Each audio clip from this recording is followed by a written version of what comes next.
Ludwig II was born in 1845 into the royal family of Bavaria. As a boy, he grew up surrounded by castles, strict rules, and big expectations. He was tall, sensitive, and dreamy. He preferred stories and art to politics.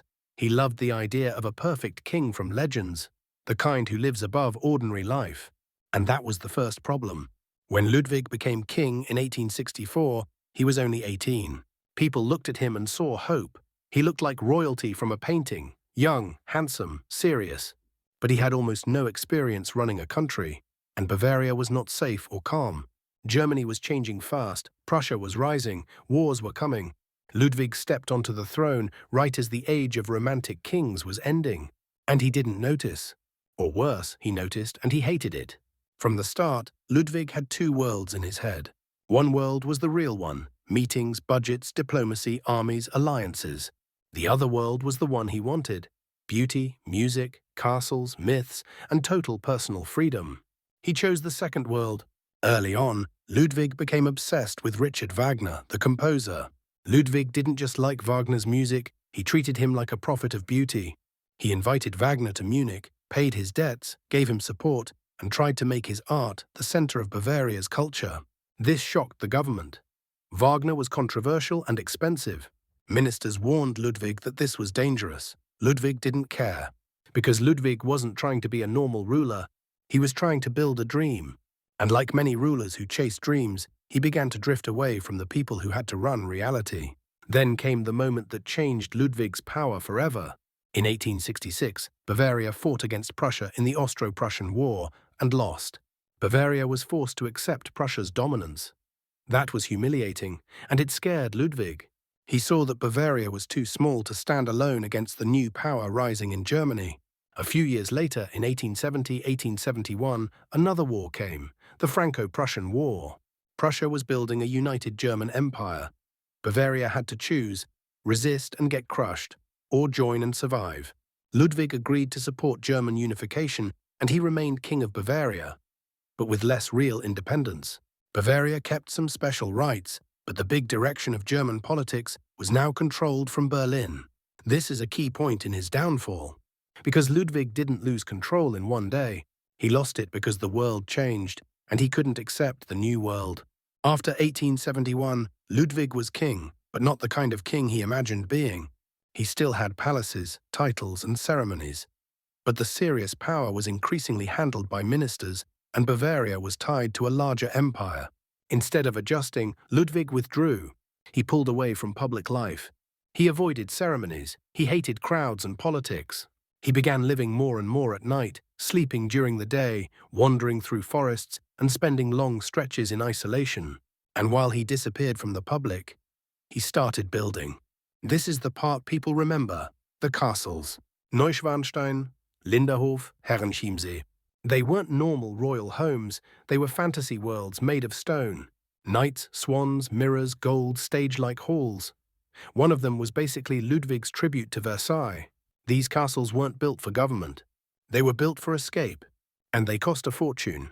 This is where Ludwig's downfall turns from strange king into political crisis, because Ludwig didn't just spend his personal money. He used royal funds, took loans, and kept demanding more. He borrowed heavily again and again.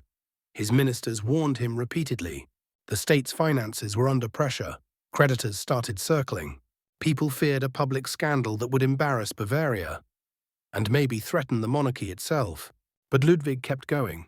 He didn't want to stop because the castles were not just buildings. They were proof that he could still control something. If he couldn't control the politics of Germany, he could control a world he designed himself. Except even that control was slipping. By the mid-1880s, Ludwig's government was desperate. He was piling up debt and refusing limits. He wanted more projects, more money, more privacy. He wrote orders at odd hours and demanded the impossible. He became more suspicious of ministers who challenged him. He grew isolated, and isolation made him harder to reach, harder to reason with. At this stage, a king doesn't need to be evil to be removed. He just needs to be seen as unsafe.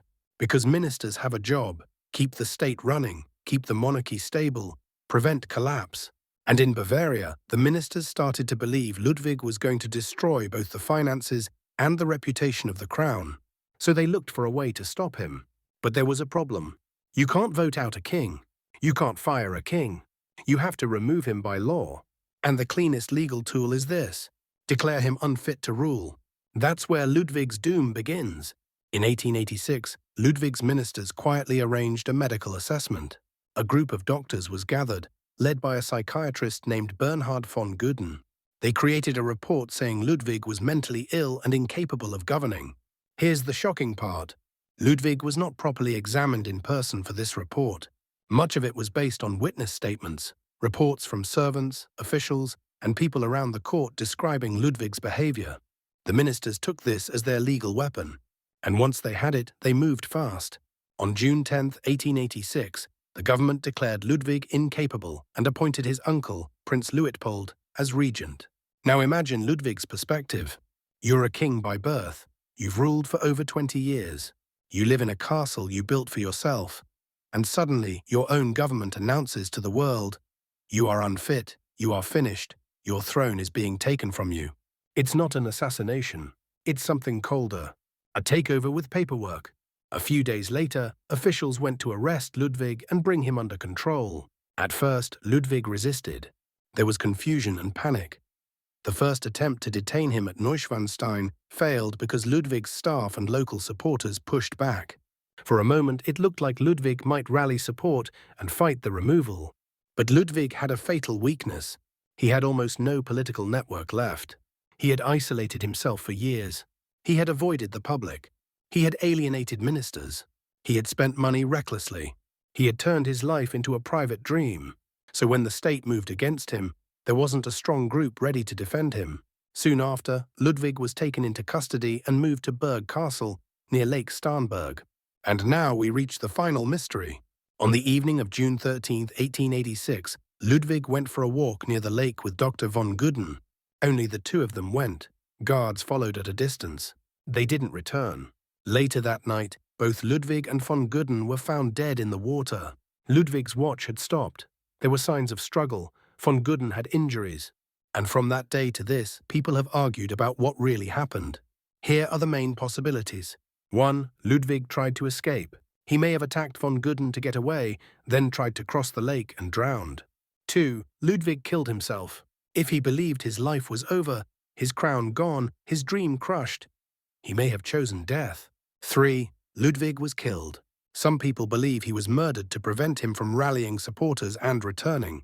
This is debated and not proven. What we do know is this: he was removed from power.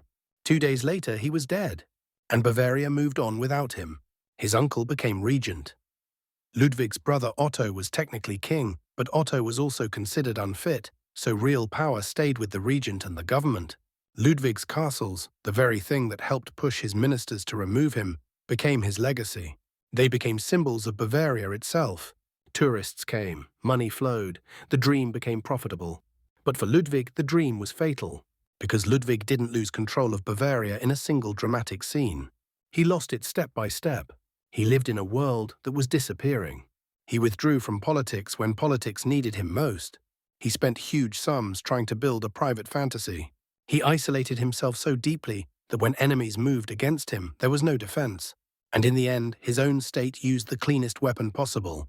They declared him unfit, removed him without war, and turned the King of Bavaria into a prisoner. Then the prisoner went for one final walk by the lake, and never came back.